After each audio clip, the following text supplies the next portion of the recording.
बड़ी खबर आपको बता दें, केजरीवाल की गिरफ्तारी के विरोध में आम आदमी पार्टी का प्रदर्शन। आज पीएम आवास का घेराव करेगी आम आदमी पार्टी। सुबह 11 बजे पीएम आवास पर आम आदमी पार्टी का प्रदर्शन होगा। आम आदमी पार्टी के कई नेता इसमें शामिल होते हुए नजर आएंगे और इसके साथ साथ दिल्ली पुलिस ने ट्रैफिक एडवाइजरी भी फिलहाल जारी कर दी, क्योंकि लोगों को आने जाने में मुश्किलों का सामना करना पड़ सकता है। ट्रैफिक की समस्या से आज लोगों को दो चार होना पड़ेगा। पिछले कुछ प्रदर्शन के दौरान की तस्वीरें इस वक्त आपकी टीवी स्क्रीन पर है। एक्शन पर आम आदमी party versus Bharatiya Janata party.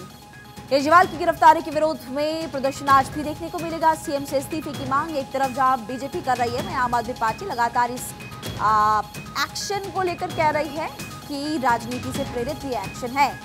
सुबह 11 बजे पीएम आवास का घेराव।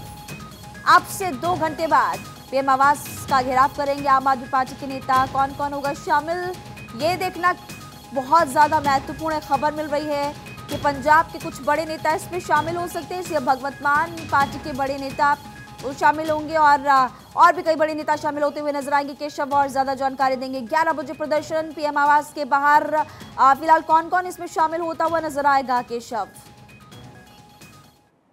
पार्टी की तरफ से ऐलान किया गया था कि प्रधानमंत्री आवास का घेराव किया जाएगा, लेकिन प्रधानमंत्री आवास के बाहर पहले से सुरक्षा के चाक चौबंद व्यवस्था होता है। तो ऐसे में जितने भी आम आदमी पार्टी के नेता अगर आईटीओ से आगे बढ़ने की कोशिश करेंगे तो उनको पहले ही डिटेन कर लिया जाएगा। लेकिन आम आदमी पार्टी के जितने भी मंत्री हैं और विधायक हैं वो सभी प्रधानमंत्री आवास का घेराव करने के लिए आज सुबह 11 बजे आम आदमी पार्टी कार्यालय से निकलेंगे। लेकिन जो पुलिस की सुरक्षा की चाक चौबंद व्यवस्था है, इसलिए उनको प्रधानमंत्री आवास तक आने नहीं दिया जाएगा किसी को। लेकिन फिर भी आम आदमी पार्टी के नेताओं की तरफ से आह्वान किया गया है कि आज सुबह 11 बजे प्रधानमंत्री केशव, कहां पर बैरिकेडिंग की गई है? कहां से आगे नहीं जा सकते आम आदमी पार्टी के नेता? तकरीबन 3 किलोमीटर ही जो बीएसएफ होता है उसकी सुरक्षा होती है, दिल्ली पुलिस की सुरक्षा होती है। लेकिन आज जैसे ही आम आदमी पार्टी ने पहले से ही घोषणा कर रखा है कि वो प्रधानमंत्री आवास की तरफ बढ़ेंगे, तो जितनी भी रास्ता प्रधानमंत्री आवास की तरफ जाने वाली है उन सभी रास्ताओं पर बैरिकेडिंग कर रखा है। और खासतौर से दिल्ली सरकार के मंत्री और विधायकों कार्यकर्ताओं पे नजर रखी जा रही है दिल्ली पुलिस के द्वारा। अगर वो आईटीओ से आगे बढ़ेंगे तो उनको आईटीओ से पहले ही डिटेन कर लिया जाएगा, या दूसरे रास्ते से आने की कोशिश करते हैं तो उनको 3 से 4 किलोमीटर पहले ही डिटेन कर लिया जाएगा। वहीं बीजेपी के नेताओं का भी एक प्रोटेस्ट है, वो फिरोज शाह कोटला स्टेडियम के बाहर, जहां से वो लोग दिल्ली सचिवालय तक मार्च करेंगे दिल्ली के मुख्यमंत्री के इस्तीफे की मांग को लेकर। तो आप समझ सकते हैं दोनों पार्टी आज सड़क पर उतरे हुए हैं। एक तरफ जहां आम आदमी पार्टी प्रधानमंत्री आवास का घेराव करेंगे तो वहीं दिल्ली बीजेपी के नेता दिल्ली सचिवालय का घेराव करेंगे।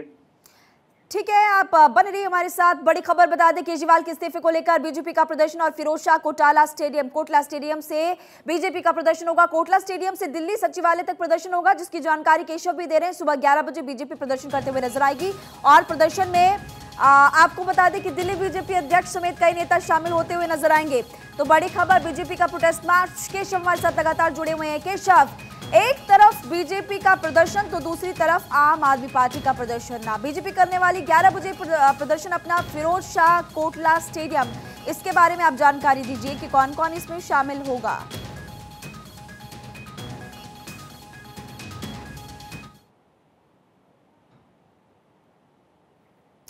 केशव,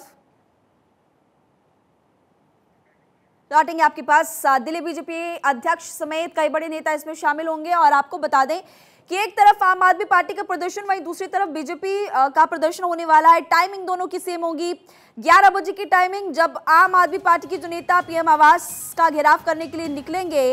हालांकि केशव बता रहे थे कि वहां पर सुरक्षा के लिहाज से कड़े इंतजाम किए गए, 3-4 किलोमीटर पीछे उनको डिटेन किया जाएगा। और एक बार फिर से वैसी तस्वीरें सामने आने वाली जैसे कि हाल फिलहाल में सामने आई थी, जिसमें मंत्री आतिशी को आपने देखा धक्का लग रहा था और मंत्री सौरभ भारद्वाज भी नजर आ रहे थे।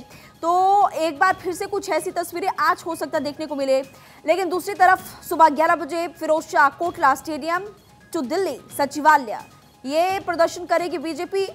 आप देखिए, भारतीय जनता पार्टी के जो नेता है, पहले की तस्वीरें आपको दिखा रहे हैं। पिछले 1-2 दिनों से लगातार प्रदर्शन हो रहा है। भ्रष्टाचारी केजरीवाल, शर्म करो, इस तरह के पोस्टर्स। ये संकल्प हमारा है, भ्रष्टाचारी केजरीवाल को हटाना है। बहुत सारे पोस्टर्स इस वक्त बीजेपी के नेताओं के हाथ में आपको नजर आ रहे हैं। ये पिछले 2-3 दिनों से जो लगातार प्रदर्शन चल रहा है उसकी तस्वीरें। लेकिन आज देखना महत्वपूर्ण होगा फिरोज शाह कोटला स्टेडियम टू दिल्ली सचिवालय। एक तरफ बीजेपी और दूसरी तरफ आम आदमी पार्टी पीएम आवास की ओर जाते हुए नजर आएगी। केशव हमारे साथ लगातार फिलहाल जुड़े हुए हैं। केशव, हम लगातार बात कर रहे हैं 11 बजे एक तरफ बीजेपी का प्रदर्शन, दूसरी तरफ आम आदमी पार्टी का। आम आदमी पार्टी को लेकर तो आपने बता दिया, लेकिन बीजेपी के इस प्रदर्शन में कौन कौन बड़ा नेता शामिल होगा आज? देखिए महिमा, जो बीजेपी की तरफ से जो कहा गया है कि दिल्ली बीजेपी प्रदेश अध्यक्ष वीरेंद्र सचदेवा के नेतृत्व में जितने भी 7 सांसद है मौजूदा बीजेपी के, वो रहेंगे इस प्रोटेस्ट में मौजूद। साथ ही साथ जितने भी सीनियर नेता है दिल्ली प्रदेश बीजेपी के, वो सभी इस प्रोटेस्ट में मौजूद रहेंगे। और लगातार दिल्ली बीजेपी के द्वारा प्रोटेस्ट किया जा रहा है। दिल्ली के मुख्यमंत्री अरविंद केजरीवाल के इस्तीफे की मांग की जा रही है कि जेल से वो सरकार नहीं चला सकते, लेकिन दिल्ली के मुख्यमंत्री अपने पद पर बने हुए हैं। जैसा कि पता है कि वो ईडी के रिमांड में इस वक्त है, तो ऐसे में दिल्ली सरकार के कामकाज ठप पड़े हुए हैं। इसी को मांग को लेकर दिल्ली बीजेपी के नेता लगातार अरविंद केजरीवाल से इस्तीफे की मांग कर रहे हैं कि वो इस्तीफा दें और किसी और को मुख्यमंत्री बनाए, ताकि जो दिल्ली सरकार की जो काम रुकी हुई है वो काम निरंतर चलता रहे। इसी को लेकर आज दिल्ली बीजेपी प्रदेश अध्यक्ष वीरेंद्र सचदेवा के नेतृत्व में दिल्ली सचिवालय तक एक मार्च किया जाएगा और उसमें सभी दिल्ली बीजेपी के सीनियर नेता मौजूद रहेंगे। अच्छा केशव, जैसे कि आप बता रहे हैं कि जेल से सरकार चलाएंगे अरविंद केजरीवाल, हालांकि मांग की जा रही है कि दिल्ली का मुख्यमंत्री बदला जाना चाहिए, क्योंकि जेल से पॉसिबल नहीं हर एक चीज का साइन बार बार करने के लिए। आप मुझे बताइए कि किस हद तक ये साबित माना जाए कि 28 मार्च को दोबारा उनकी दोपहर 2 बजे तक पेशी होगी, उस दिन तक ही निर्भर करता है, और उसके बाद जब फैसला आता है, जो भी फैसला आता है उसके मुताबिक फिर देखा जाएगा क्या वो मुख्यमंत्री रहेंगे या फिर क्या वो इस्तीफा देंगे। क्या ये सही है या फिर गलत? बिल्कुल महिमा, आपने सही कहा। जिस तरह से अभी 28 मार्च तक ईडी के रिमांड में है दिल्ली के मुख्यमंत्री अरविंद केजरीवाल, और 28 मार्च को जब उनको दोबारा पेश किया जाएगा कोर्ट में, उसके बाद अगर फिर से ईडी को रिमांड मिलती है तो उसके बाद पॉसिबल ये रहेगा कि दिल्ली के मुख्यमंत्री अरविंद केजरीवाल को अपने पद से इस्तीफा देना होगा और किसी दूसरे नेता को अपनी पार्टी के उनको मुख्यमंत्री बनाना पड़ेगा, क्योंकि ऐसा पॉसिबल नहीं हो सकता। क्योंकि जिस तरह अभी भी दिल्ली के मुख्यमंत्री अरविंद केजरीवाल भले ही वो कहते हो कि जेल से सरकार चलाएंगे, लेकिन अभी तक ईडी की कस्टडी से उन्होंने एक भी फैसला नहीं लिया। पिछले दिनों दिल्ली जेल बोर्ड के एक फैसला की बात कही जा रही थी, जिस पर उनके मंत्री आतिशी ने प्रेस कॉन्फ्रेंस भी किया था और वाहवाही लूटने की कोशिश की थी, लेकिन ईडी के सूत्रों ने साफ तौर से नकार दिया कि दिल्ली के मुख्यमंत्री को कोई कंप्यूटर और कोई ऐसी कागजात नहीं दी गई थी जिसको चिट्ठी लिखकर बाहर किसी को कोई संदेश दे, तो वो भी ईडी के द्वारा फर्जी बताया गया था। लेकिन ऐसे में जब फिर से 28 मार्च को ईडी कस्टडी बढ़ती है दिल्ली के मुख्यमंत्री अरविंद केजरीवाल की, तो ऐसे में उनको हो सकता है कि उनको इस्तीफा देना पड़े, क्योंकि जेल से सरकार चलाना संभव नहीं है। और ऐसे में दिल्ली सरकार की जो कामकाज रुकी हुई है उसको बरकरार रखने के लिए आम आदमी पार्टी के मुखिया अरविंद केजरीवाल भी चाहेंगे कि अपनी पत्नी या अपनी पार्टी के किसी सीनियर नेता को मुख्यमंत्री पद सौंप दें। आप बिल्कुल सही कह रहे हैं कि जेल से ये सब पॉसिबल नहीं है, और सबसे बड़ी बात लोकसभा चुनाव भी नजदीक, उससे पहले भी बड़े फैसले लेने, इसलिए केजरीवाल को किसी ना किसी को तो आगे करना ही होगा। कौन कौन से वो नाम जो इस वक्त आगे चल रहे हैं? पहला तो उनकी पत्नी सुनीता केजरीवाल, और दूसरा ये भी जानकारी मिल रही है कि आतिशी को भी बड़ी जिम्मेदारी मिल सकती है, ऐसा कुछ है? बिल्कुल महिमा, जिस तरह से अभी उनकी पत्नी सुनीता केजरीवाल एक्टिव हो गई है उनके गिरफ्तारी के बाद, और उनके अरविंद केजरीवाल जिस कुर्सी पर बैठकर प्रेस कॉन्फ्रेंस किया करते थे उसी कुर्सी पर बैठकर उन्होंने भी प्रेस कॉन्फ्रेंस किया था। यहाँ तक कि दिल्ली के मुख्यमंत्री अरविंद केजरीवाल जिस MG गोल्स्टर गाड़ी का यूज किया करते थे उसी गाड़ी का वो भी यूज कर रही है अभी। तो ऐसा संभवतः है कि सुनीता केजरीवाल को ही अपने परिवार से किसी को ट्रस्ट के हिसाब से अरविंद केजरीवाल कुर्सी सौंप दे, या फिर आतिशी का भी नाम चल रहा, सौरभ भारद्वाज का भी नाम चल रहा, ये दोनों नेता भी अरविंद केजरीवाल के क्लोज हैं। तो ऐसे में देखने वाली बात इस लिस्ट में आप मुझे बताइए फटाफट से कि पहले नंबर पर आपको कौन नजर आ रहा है? क्या उनकी पत्नी? क्योंकि सूत्रों के हवाले से तो ये भी जानकारी मिल रही थी कि सबसे पहले नंबर पर जो दावेदार है वो उनकी पत्नी है, सुनीता केजरीवाल। बिल्कुल महिमा, आपने सही कहा। देखिए, कोई भी चाहता है कि उनकी जो खुद की जो कुर्सी है वो अपने परिवार के किसी को सौंपे। जिस तरह से मैंने कहा कि सुनीता केजरीवाल इन दिनों राजनीति में एक्टिव हो गई हैं, लगातार बयान दे रही हैं, तो ऐसा समझता है कि अरविंद केजरीवाल अपने परिवार से ही अपनी पत्नी को, सुनीता केजरीवाल को, दिल्ली के मुख्यमंत्री का गद्दी सौंप दे, क्योंकि उन पे अगर विश्वास ना हो कि आतिशी और भारद्वाज पे, तो पहला कोशिश उनका यही रहेगा कि उनकी अगर पत्नी राजी हो जाती है मुख्यमंत्री बनने के लिए तो वो अपना मुख्यमंत्री पद। लेकिन अगर उनकी पत्नी सुनीता केजरीवाल मुख्यमंत्री बन भी है केशव, तो यहाँ पर कई सवाल खड़े होंगे कि आपकी गैर मौजूदगी में आपने अपने परिवार को इस जिम्मेदारी दी, आप किसी और को जिम्मेदारी दे सकते थे जो कि कर्मठ कार्यकर्ता काफी समय से आपके पार्टी का रहा। बिल्कुल महिमा, क्योंकि आम आदमी पार्टी का फाउंडेशन इसी बात पे हुआ था कि परिवारवाद के खिलाफ ये लोग बात करते थे, लेकिन अब अगर सुनीता केजरीवाल को दिल्ली के मुख्यमंत्री अरविंद केजरीवाल मुख्यमंत्री बनाते हैं तो अरविंद केजरीवाल के ऊपर भी परिवारवाद के सवाल उठने लगेंगे। और दूसरी बात, कार्यकर्ताओं का भी मनोबल टूटेगा, क्योंकि उनकी गैर हाजिरी में अगर अपनी पत्नी को मुख्यमंत्री बनाते हैं तो सरकार तो चल पाएगी, लेकिन पार्टी कौन चलाएगा, क्योंकि पार्टी के मुखिया अभी भी अरविंद केजरीवाल ही है।